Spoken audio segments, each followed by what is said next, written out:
Are you a lifelong fan of General Hospital?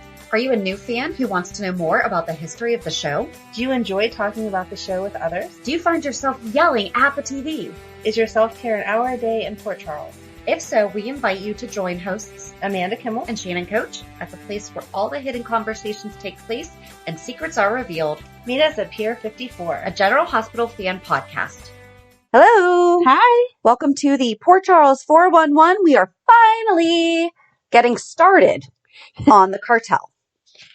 Because, like anything else, a little more in depth than we thought. Just a bit. There is a beautiful playlist on YouTube titled The Cartel. Very nice. That is 58. Holy cow. You didn't watch it?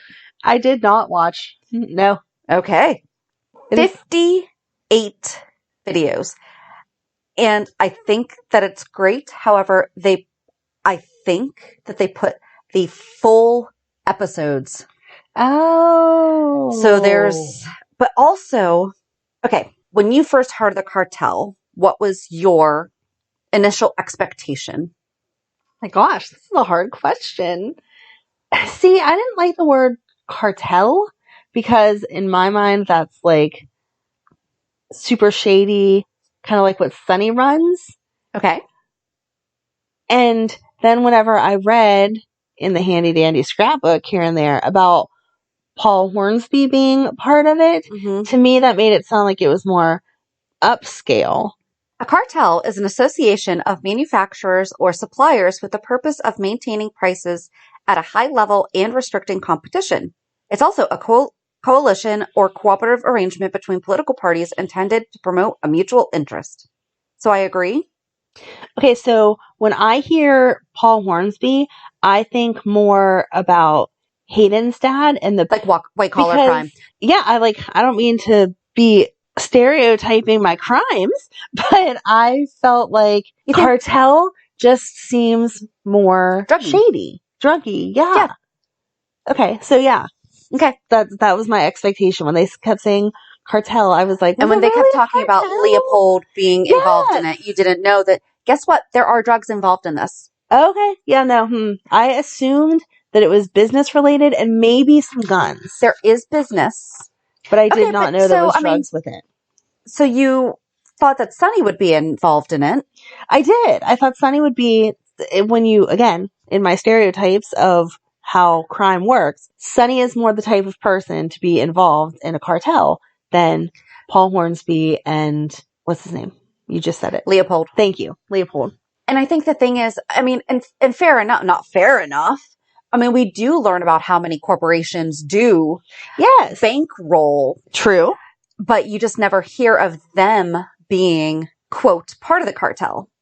Cartel, to me, is more local, which I think is why I think of Sunny. And I know that Sunny, reaches all over the country, but you see him in Port Charles 99% of the time. I feel like Cartel is more international, with it coming in through, getting stopped by customs and stuff like that. But we do see Sunny going through that. We do see Sunny going through that. But that's what I mean is Cartel's more hands-on product-y. Okay. And when I think of Paul Hornsby and them, I think of business like bank accounts and that type of fraud. Okay. Does that make sense? And especially going back into the 90s, because this happened in 1991. Yeah. You don't think about, I think in this day and age that it would be reasonable to think of a cartel being more cyber. Right. One's a paper trail and one is an actual trail of goods is where my thought is. Okay. So cartel, that's why I'm not thinking the people that they keep mentioning were involved in it. I'm like, what is this all about? Even though once you found out that Cesar Faison was also involved, you didn't think that, oh yeah, that makes sense that would also be cartelish. Yeah, but. And then knowing that, did you know that Harlan Barrett, yes, Brenda's dad, was involved? Yes. So, yeah, so I need the information. Okay. Give me the 411, Shannon.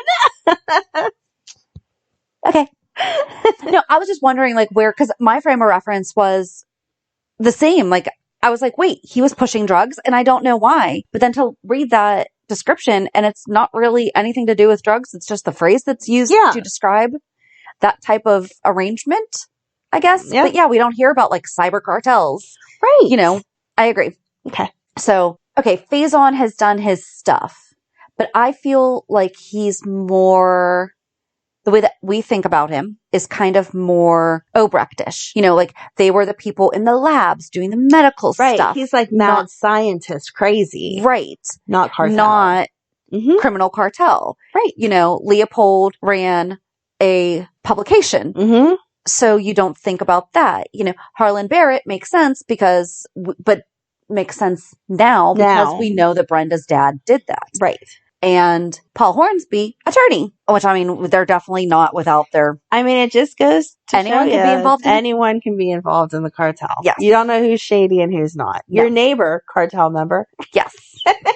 Like the show Good Girls. I love that show. Well, see? I want to be them when I grow up. Okay. So I guess the right place to start ish is, and that's the thing. So I don't know what I thought I was going to find. Okay. Because we just did the 411 on Leopold. Yeah. And we just did the 411 on Dominique. Mm-hmm. And then find out that Paul Hornsby's in it. But I was so not expecting that. And it's actually mostly Paul's story. Yeah. And then also to find out like Faison. Mm-hmm. And then there's ELQ. Mm-hmm. And then, oh yeah, that's right. This is when we actually met Mac, which we've also talked about, but not in the detail that we talk about things now. Right. I did like this week whenever Maxie was like, yeah, Mac was on the run, blah, blah, blah. Like she says it so nonchalantly. Like, doesn't everyone know that that's how it was? So exactly. It does. It was a whole different time back then. So this playlist, I started to watch the videos, and then most of this information came from Curly Q Girls, weekly recaps, daily recaps.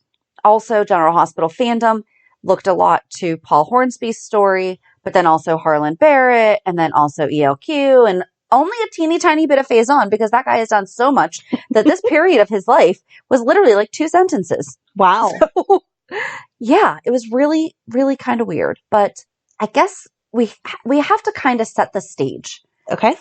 All right. So there's 4 major players in this cartel. Okay. Cesar Faison. Mm-hmm. Waiting for my husband to come running down the stairs. I didn't know. I was he did waiting. not. He did not. And then there was Paul Hornsby, who we're going to find out is actually more of the front runner. Mm-hmm. Harlan Barrett. Mm-hmm. And Leopold Taub. Okay. So most of these people actually came at this time too. So it's not like they were also established characters. Mm-hmm. Cesar's he first came in 1990, and this is, I mean, we're just going to have to get into him a whole other time. But look at, like, it's literally like a sentence. Oh my gosh. Here's the first sentence of Faison. He first surfaces in Paris, France in 1990 under the alias P.K. Sinclair, an adventurer novelist. I want these to be real books. I know. With a penance for cigars. In reality, he's a former employer of Anna Devane during her days with the WSB, the rival agency, the DVX. Also during this time, he plans to like ruin the marriage. So the only thing that it says about Faison, like in Faison's little recap, here, we'll do this. We'll read the little recap of his involvement in the cartel. Okay. It says, a short time later, we're not going to get into that, but then Faison resurfaces and is revealed to be a member of the mysterious cartel. In an effort to keep Sean and Paul Hornsby in line, Faison poisons Tiffany Hill and Susan Hornsby while hypnotizing and mind-controlling Robert and Anna. Along with Max Scorpio and Bill Eckert, Robert, Anna, Shaw, and Paul all join forces to bring down the cartel while Faison escapes. We're just going to leave it at that. Okay. But there's only literally one other sentence. Right? So, right. I mean, you would think. Yes. He wasn't he was the ringleader, but you'd think that there'd be more. Harlan Barrett arrived in 1991, and he came to save the sunken vessel, the SS Tracy. So real quick, we will go to ELQ. And remember, in 1988, it was presumed that Edward was dead, and all of the assets and ELQ was transferred to Ned. Mm-hmm. But then, in 1991, ELQ was taking losses that concerned the Quartermains, but Ned assured them that the ship called the SS Tracy was docking with machinery that would revitalize their cannery and rebuild the Quartermain money. However, an environmental group called the Green Belts was rallying to protest the arrival of the ship, which they claimed to carry unsafe chemicals. The ship exploded in the dock, and Ned was furious as he suspected the ship was sabotaged. Following this, Alan and Monica realized that neither Ned nor Tracy could run the family business and hired Paul Hornsby to save ELQ. Yep. However, Paul was part of the drug cartel that simply wanted Tracy's stock shares. And we'll leave it at that. So then Harlan, sorry, I keep wanting to add a D at the end of his name, was brought in to help save the sunken vessel, the SS Tracy. Mm-hmm. Harlan notices Bill Eckert has the initiative to raise the ship with a unique invention and quickly hires Bill as the chief engineer for Barrett Industries. And then they talk about how he was like a ladies' man and all this stuff. And basically the whole goal of the cartel was also this drug stuff, but also to get control of ELQ. Oh, yep. So then Leopold, we knew as being Dominique's husband. Right. But he came to Port Charles. And also we knew that when we did this, that he had a very brief right up to begin with. Life. Well, that too. Well, time on scene. So then it just talks about how I feel like we really can't get too much into Leopold just because we've already talked about him. So that's kind of setting the stage.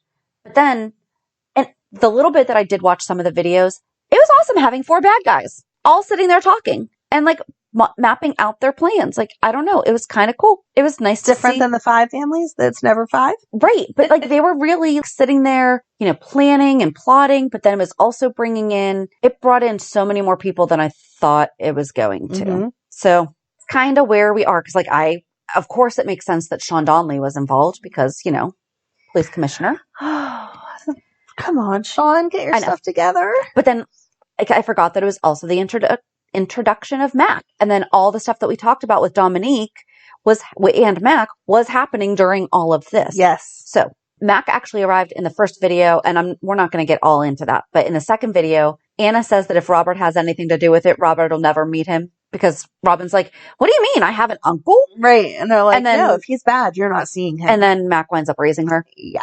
So Paul Hornsby's first appearance was March 18th, 1991. Harlan Barrett's was March 7th, 1991. Should have done that in order. Leopold's was June 6th, 1991. So like 3 months difference there. Yeah.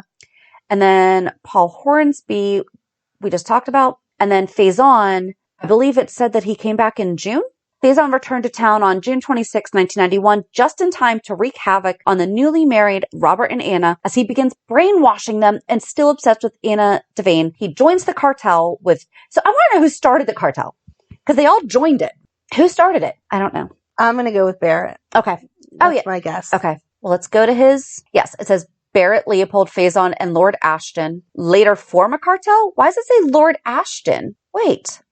Larry Ashton.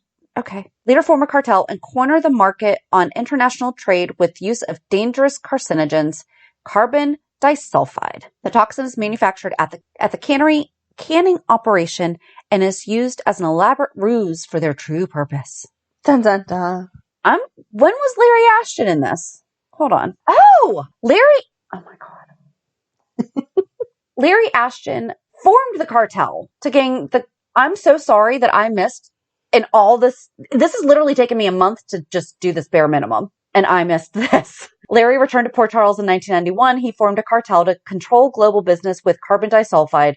To achieve their goals, they thought that it would be best for Paul Hornsby. Okay. How did I miss that one line? Okay. So sorry. So Lord Larry Ashton is Ned's dad. Yeah.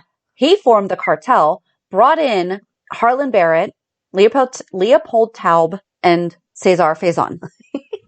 Then they brought in, but why did he leave? Anyway. He had some other business dealing going on.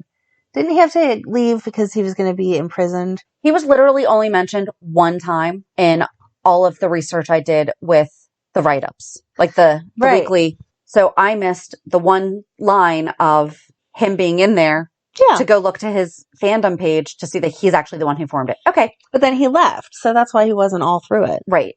So on May 31st, Sean tells Frisco that he thinks some sort of cartel is setting up Robert and he's going to start investigating. Then June 25th, the day before Faison came back, Sean comes to see Robert and he tells him that he may have found a break in the Hornsby case because he found a file with things all in code, and he thinks that the file connects Paul to Mac and Robert. And what I could figure out without going down a whole rabbit hole was earlier in the year that he had been a part of the sabotaging of the SS Tracy, and he was trying to take over ELQ.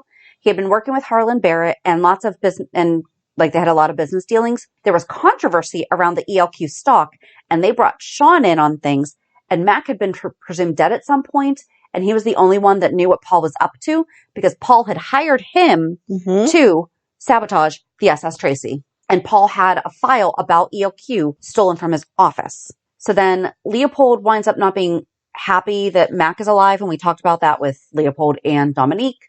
But then after the ELQ file is missing from Paul's office, Leopold reminds Paul that his daughter's well-being is at stake should their plans fall apart. So that's his daughter, Susan.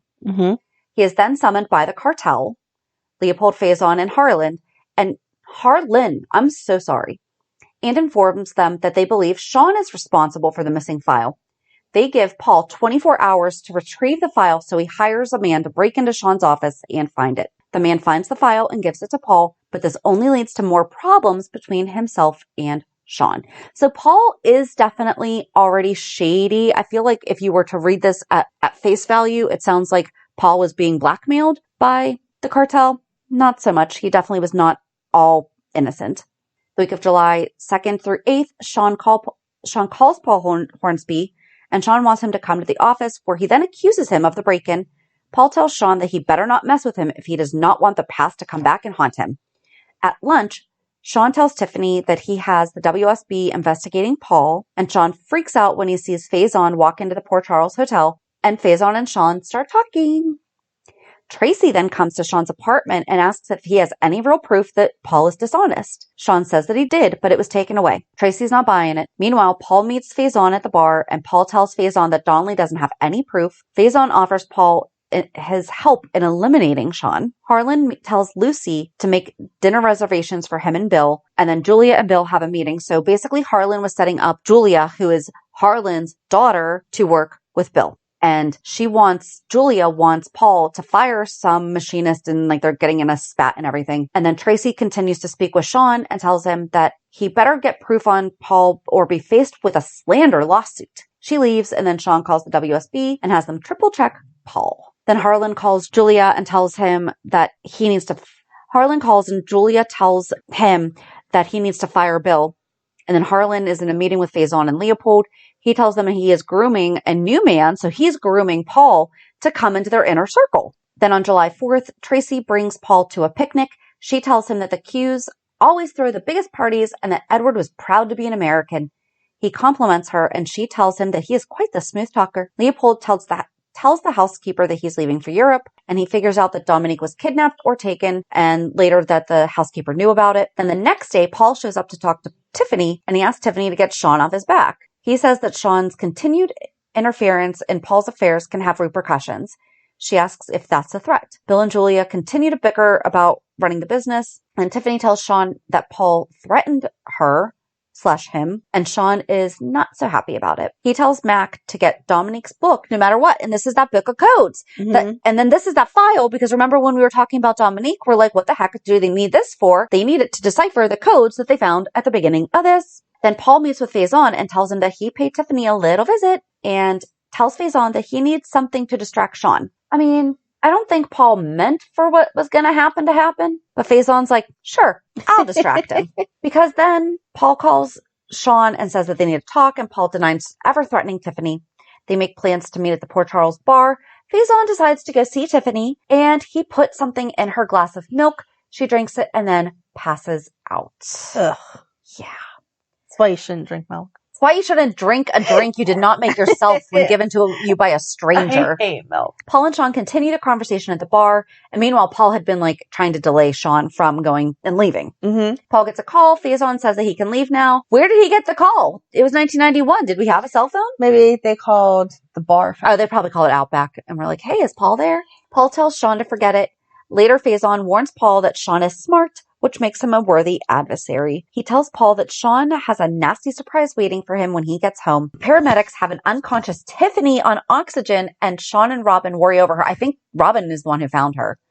And once at GH, Tony examines Tiffany and orders tests. So this is really like a full canvas storyline that I did not think I was going to be getting into. Tony asks Robin and Sean to recount what happened, and Robin explains that she just found Tiffany on the couch and thought that she was asleep until she would not wake up. Sean is impatient with Tony's lack of answers.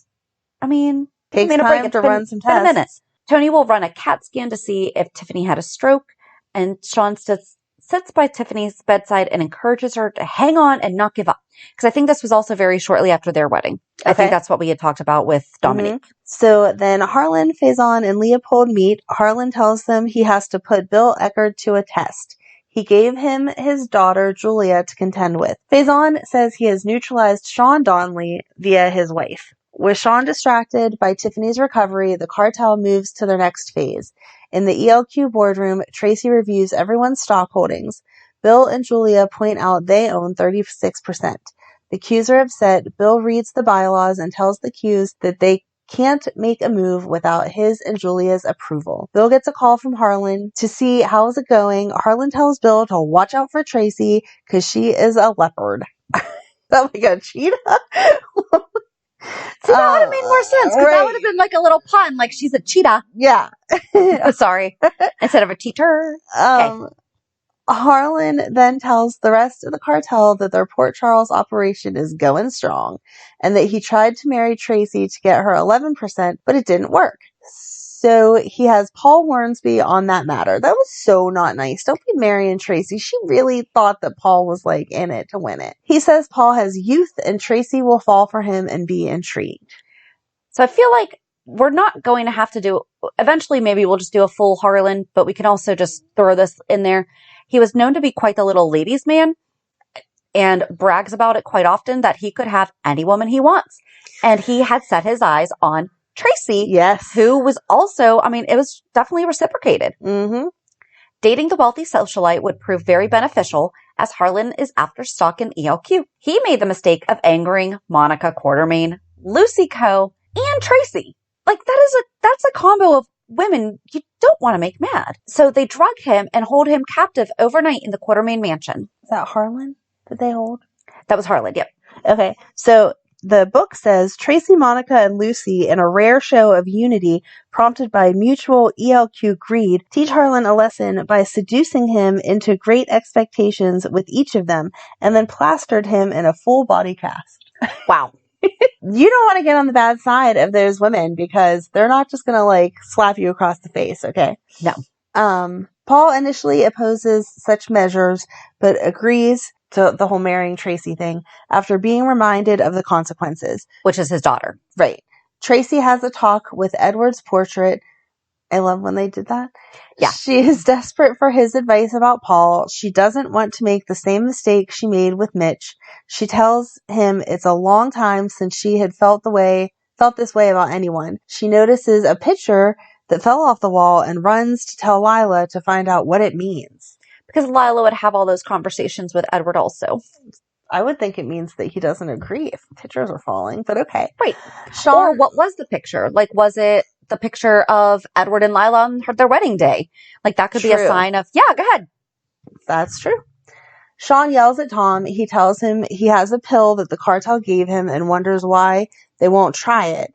They say it's risky. Sean insists they give her the pill. Tony tells Sean that everything is still inconclusive, and Sean gets a note that says, don't wait too long to give her the pill. So I'm assuming they're talking about Tiffany to get her out of her. Yes. Whatever. It's like the anti-venom pill? Antidote. Yes. So then Sean comes to Paul's office. He asks him to explain the note at the hospital that he got. It sounds pretty self-explanatory. Bobby and Tony are in Tiffany's room. They still can't find out what's wrong with her. Paul tells Sean that the pill will save his wife. Sean doesn't think he can trust him. Paul tells him if he waits too long, he will regret it. He's talking from life experience with this disease. Paul tells him again not to wait too long to give it to Tiffany, and Tiffany has a grand mal seizure. They have to take her off the temporary medicine. Sean insists they try the pill Paul gave them. Sean talks to Amy Vining about Tiffany's condition. Oh, I miss Amy. He hears Tiffany's voice and she is awake and feeling better. Tony tells him to put the pill away. Tony tells Steve and Tom he doesn't know if Tiffany's recovery is false or not. Paul shows up at GH and asks Sean how Tiffany is, and Sean tells him she's fine without the pill. And Paul tells Sean not to throw the pill away. Shouldn't somebody be taking this pill and trying to figure out what's in it so in case this happens to more people? What are we doing? Right. I don't know. Julia and Bill are trying to find Harlan. He left on a plane without leaving a flight plan. Harlan is at Leopold's house. Leopold questions Harlan's plan to bring Bill into the mix. Harlan calls Bill and Julia to tell them he has a big surprise.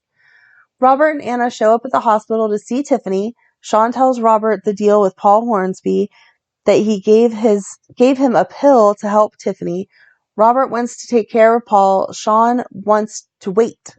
Harlan's lawyer shows up and gives him half the plant. That's the canning. Oh, the cannery thing. Yeah. To Bill. Julia freaks out because her dad gave Bill half the cannery and adjacent land. Scott shows up and tells Bill the only thing Julia can do is buy him out because she thought that she was being groomed to like take over everything. Right. And so the fact that he then gave it to Bill was like, what the heck, Dad? Yep. Tracy shows up at Robert's office. Alan, Monica, and Ned are there. Robert reads Edward's letter, which tells them about the cartel and how he refused to be a part of it. He felt his life might be in danger. Robert basically tells them Edward died a hero and nobody knew about it. They can't believe Edward had been murdered. Tracy vows she will get every one of them. Robert tells Tracy to sit on the letter and tell nobody about it. Tracy storms out telling Robert she will help him and she will get every piece of ELQ back if it's the last thing she does. Sean shows up and Robert fills him in. Finian tells Mac that Paul Hornsby betrayed him and helped him. Finian tells Mac that he was duped by Paul. Mac understands. The Quartermains show up at the Outback opening. Sean and Tiffany show up with Robert and Anna. Faison shows up. Robert tells Mac that Faison is an enemy. Anna calls Robert over to her table to warn her about Faison. Paul and Tracy show up. Mac is not happy. Faison looks over at Paul. Tracy is looking at Tiffany, wondering how she made such a great recovery in such a short time, and Paul comments that he hopes it's not temporary. Faison comes over and sits with Anna at the Outback, which just feels like it would be gross. She is wondering why he is still there. Robert walks up and tells him to get lost. Robert and Faison take it outside. Tracy and Paul go back to the Quartermain mansion. Paul tries to get her to tell him what's in the letter that Edward wrote. He tells Tracy that he thought she trusted him, which is the first sign of why she shouldn't trust him. Tracy starts to relent and tell him, but instead tells him that he needs to get all the ELQ stocks back into the family. Paul looks frustrated that she wouldn't confide in him. If you're pushing someone too hard, they know that you want the information for not good things. Right. Okay? At the brownstone, they are all watching the news when Tiffany collapses. And she was reporting on Mrs. Perry having been killed at the Outback, which was part of Dominique's storyline. Okay. Yeah, so again, they should have analyzed the pill and then we would have had plenty to go around. What are we doing? All right. So this is going to be a little shorter than we usually do multiple parts, but we are limited on recording time today. So I feel like this was a good setup though. Get you interested? Yeah. You know the main players. Yeah, we get to, the big thing is Tiffany was poisoned and now she's collapsed again. So there's your cliffhanger, guys. That's your cliffhanger for next week. And introduces you to everyone. We also are going to, it really is crazy how many people wind up becoming part of this story. So yes. The book mentions that Julia and Bill get together. That happened at the same time. It did. So it was very difficult. So the book says Harlan Barrett bought his daughter Julia to Port Charles and set her up as co-owner with Bill of the cannery he'd purchased from ELQ. Julia was a hotshot marketing genius, but she didn't know anything about fish oil. Bill observed as she fell into a vat of gunky stuff on her first tour of the factory. Ew, I do remember that. Bill and Julia fought a lot, then they stopped fighting and made love. even though the competitive Julia resented the way Harlan was grooming Bill and not her for bigger and better things. Yes. So it would have been so much more detail if I had pulled in every single Oh yeah, I'm Bill sure and there's like a Julia whole bunch of and whatever, but yeah, I tried to kind of I feel extra bad for her now when she's like, "You're my boyfriend and you're taking my job." Exactly. It's not just, oh, dad just wants an outside person. Right. It's no, we're just being straight up sexist here. Ugh. So, but it's okay because Julia kind of went off and did her own thing. She did, as we talked about with deception. So, yeah, I think this is kind of a good place to get to stop. Kind of gives us a little bit of a background. Mm-hmm. Next week, we'll get more into what happens. There are drugs involved. That's so crazy. Yeah, it wasn't just all ELQ. Yeah, I did not know. So join us on Monday. Maybe Maxie will have told us a little bit more about the cartel. Can we just have her script and fill in all kinds of extra stuff for us? If you would like to just write a 10-page document letting us know everything that should be talked about with the cartel, there you go. Just email it to us at peer54podcast@gmail.com. Oh my gosh. On Monday, we will talk about this week's shows. Have a good weekend. And we'll meet you at the pier. Bye. Bye. If you enjoyed today's show, we invite you to go to peer54podcast.com to subscribe on your favorite platform. Don't forget to leave us a review. And you can also follow us on many social media channels. Just search for Peer54 Podcast. Also, we are not perfect, so if there is something that we missed or messed up, just let us know by emailing us at peer54podcast@gmail.com.